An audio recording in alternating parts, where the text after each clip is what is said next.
আসসালামু আলাইকুম, কেমন আছেন সবাই? আশা করি আপনারা সবাই ভালো আছেন এবং আলহামদুলিল্লাহ আমিও ভালো আছি। তো চলে আসলাম আরেকটা নতুন ব্লগ নিয়ে। আমাকে দেখতে খুবই খারাপ লাগতেছে, খুবই ভয়ঙ্কর লাগতেছে, কারণ কিছুক্ষণ আগে ঘুম থেকে উঠলাম সেহরির জন্য। তো এখন সেহরি করতেছি। আজকে আম্মু খুবই মজাদার একটা শুটকি ভর্তা বানাইছে, প্লাস হচ্ছে মাসকালা ডাল রান্না করছে চিংড়ি মাছ দিয়ে। তো আজকে সেটা দিয়ে মজা করে সেহরি করব, তাই চিন্তা করলাম আপনাদের সাথে একটু শেয়ার করি আর আপনাদেরকেও একটু লোভ লাগিয়ে দিই। তো এই ছিল আমার আজকের সেহরি, মানে ছিল না, এই হচ্ছে আমার আজকের সেহরি। রুই মাছ রান্না করছে আম্মু পেঁয়াজ দিয়ে কষানো, আর এই হচ্ছে শুটকি ভর্তা। শুটকি ভর্তাটা যে এত মজা, আমি গতকালকার ইফতারও করছি এটা দিয়ে, খুবই মজার ছিল। মানে আমি আর লোভ সামলাইতে পারিনি, আম্মু যখন বানাচ্ছিল তখনই মনে হচ্ছিল যে উফ কখন খাবো। আর এই হচ্ছে মাসকালের ডাল চিংড়ি মাছ দিয়ে রান্না করছে, এটা দিয়েও মানে ইফতার করছি, আবার রাতের বেলাও খাচ্ছি, তাহলে বুঝতেই পারতেছেন কতটুকু মজা হয়েছে। তো খুবই মজা হয়েছে। তো এখন অলমোস্ট 4টা বেজে গেছে, তো এখন খাওয়া শুরু করি। আর একটু বেশিক্ষণ দেরি করলে দেখা যাবে যে আবার টাইম চলে গেছে। তো এখন খাওয়া শুরু করি, পরে আবার আপনাদের সাথে দেখা হবে। তো যে শুটকি ভর্তাটার কথা আপনাদেরকে বললাম, চলুন দেখি এই শুটকি ভর্তাটা আম্মু কীভাবে বানিয়েছে। এই শুটকি ভর্তা বানানোর জন্য এখানে আম্মু পেঁয়াজ, রসুন, কাঁচামরিচ, শুকনা মরিচ এবং লইট্টা শুটকি সব কিছু একসাথে খুব ভালো মতো ভেজে নিচ্ছে। শুটকিটা কিন্তু এমন মতো ভেজে নিচ্ছে যেন একটু সিদ্ধ হয়ে যায়, সেরকমভাবে ভাজা ভাজা করে নিচ্ছে। কারণ শুটকিটা যদি কাঁচা কাঁচা থাকে তাহলে আমার মনে হয় অবশ্যই পেট খারাপ হওয়ার কারণ আছে।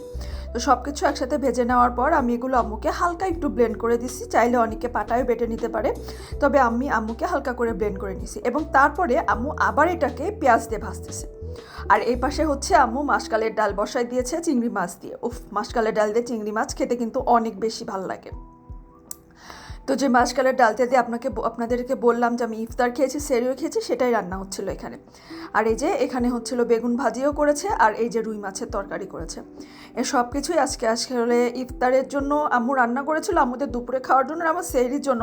কিন্তু ইফতারে আজকে অন্য কিছু ছিল না বলে আমি এগুলো দিয়ে ইফতার করেছি, আবার রাতে খেয়েছি। এই যে শুটকি ভর্তাটা কিন্তু একটু পেঁয়াজ দিয়ে ভেজেছে, তারপরে আবারও হচ্ছে আপনার পেঁয়াজ দিয়ে ভালো মতো আবার মাখিয়ে নিয়েছে, পেঁয়াজ, সরিষার তেল, লবণ দিয়ে আবার ভালো মতো মাখিয়েছে। ও সরি, পেঁয়াজ দিয়ে ভাজেনি, শুটকি ভর্তাটা এমনিতে ভেজে নিয়েছে।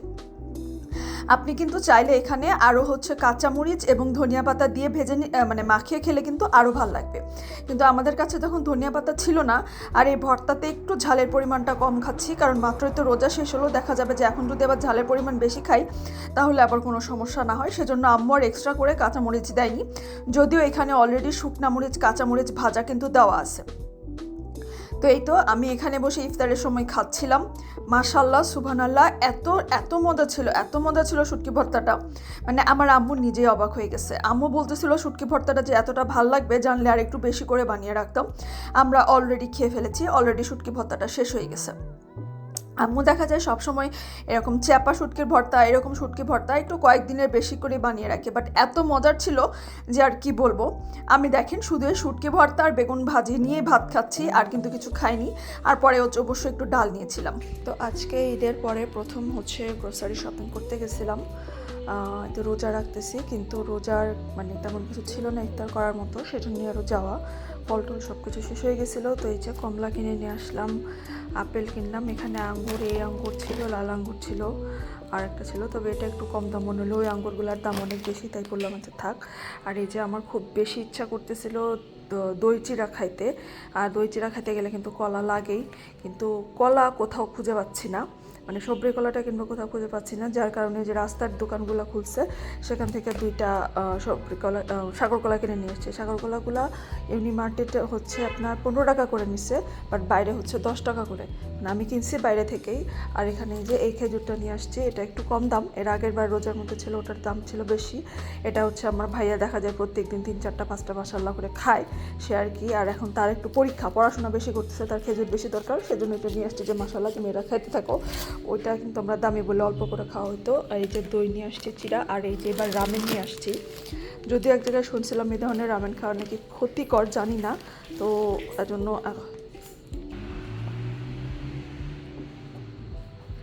তোর ভাত দেওয়া আছে এই তেলের জায়গা। আর এই যে এখানে মুড়ি নিয়ে আসছি, মুড়ি শেষ হয়ে গেছিলো, রোজার মাঝখানে শেষ হয়ে গেছিলো, কারণ আমরা চা দিয়ে মুড়ি দিয়েও খাইছি, আবার এবার একটু বুট মুড়িও খাওয়া হয়েছে, সো এটা কিনছি। আর এই যে ম্যাগি নুডলসের এই মশলাদারটা যেটা থাকে সেটা একটু খেতে ভালো লাগে, এর বাকিটা আরেকটা যেটা পাওয়া যায় সেটা পানি পানি লাগে, মানে পাঞ্চা লাগে খাইতে এমনি। আর এখান থেকে ওই যে দুধ নিয়ে আসছি, একটু সেমাই, এই তো টুকটাক এই গ্রোসারি শপিং করলাম ঈদের পরে প্রথম। ও হ্যাঁ, আম্মু আর কিছু সবজিও কিনছে, যেমন এখানে ঢেঁড়স কিনে নিয়ে আসছে, এটা বেগুন কিনে নিয়ে আসছে, কারণ সবজিওয়ালাও এখনও সেরকমভাবে আসে নাই আমাদের এদিকে। আর এই যে আলু নিয়ে আসছে, এই তো টুকটাক গ্রোসারি শপিং এটাই করে নিয়ে আসলাম আজকে। বের হবো করে কয়েকদিন ধরে বের হওয়া হচ্ছে না, গতকালকে শুধু ভাত খাই ইফতার করছি, আলসামি করে বের হয়নি, কিন্তু আজকে শেষ পর্যন্ত আর কি বের হলাম। তো এই আমার গ্রোসারি শপিং। আর এটা ছিল আমার আজকের ইফতার। ওই যে বললাম দই চিড়া খেতে খুব ইচ্ছে করছে, তো দই চিড়া মানে একদম টক দই, আমি এখানে কোনো মিষ্টি দিইনি, অনেকে চাইলে এখানে চিনি ইউজ করতে পারে, আবার মিষ্টি দই ইউজ করতে পারে। আর হচ্ছে এখানে বিভিন্ন ফল কেটে নিলাম, মানে আঙ্গুর, কলা আর আপেল। আসলে দই চিড়াটা কলা ছাড়া একদম ভালো লাগে না, এখানে ডালিম থাকলে আরও বেশি ভালো হয়, কিন্তু আর কিনিনি। আর এই যে দেখেন আইসক্রিম, আমাদের বাসায় আইসক্রিম মানে কিন্তু বিশাল কিছু। আম্মু হঠাৎ করে বললো আম্মুর আইসক্রিম খেতে ইচ্ছা করছে, তো আম্মু যখন এই কথা বললো, আমি আর স্বামী একটুও দেরি করিনি, সাথে সাথে আইসক্রিম অর্ডার করে দিছি, কারণ আম্মু এই কথা বলা মানে আইসক্রিম খাওয়ার সুযোগ মিস করা যাবে না, কারণ আমাদের বাসায় কিন্তু সচরাচর আইসক্রিম খাওয়া হয় না, কারণ আমাদের সবারই একটু ঠান্ডা বেশি লাগে। তো আইসক্রিম খাচ্ছিলাম আর এখানে একটা ভূতের মুভি দেখছিলাম, জামকুড়ি। তো এই ছিল আমার আজকের ছোট্ট একটা ভিডিও। আমার আজকের ভিডিওটি যদি ভালো লেগে থাকে তাহলে একটা লাইক দিতে কিন্তু ভুলবেন না। যারা এখনো চ্যানেলটি সাবস্ক্রাইব করেননি, প্লিজ আজকে আমার চ্যানেলটি সাবস্ক্রাইব করে আমার সাথেই থাকবেন, আমার পরিবারের জন্য দোয়া করবেন, নিজের পরিবারের খেয়াল রাখবেন। আর কেমন লাগলো আজকে আমার আম্মুর বানানো এই লইট্টা শুটকি মাছের ভর্তাটা, সেটা আমাকে কমেন্ট করে অবশ্যই জানাবেন, এবং আমি রিকোয়েস্ট করব আপনারা অবশ্যই একবার বানিয়ে খাবেন। এত মজা ছিল যে না খেলে আসলে বোঝা যাবে না। তো যাই হোক, আবারও সবাইকে আল্লাহ হাফেজ জানিয়ে আজকের মতো এখানে বিদায় নিচ্ছি। শীঘ্রই আপনাদের সাথে আবার নতুন একটি ভিডিও নিয়ে দেখা হবে। আল্লাহ হাফেজ।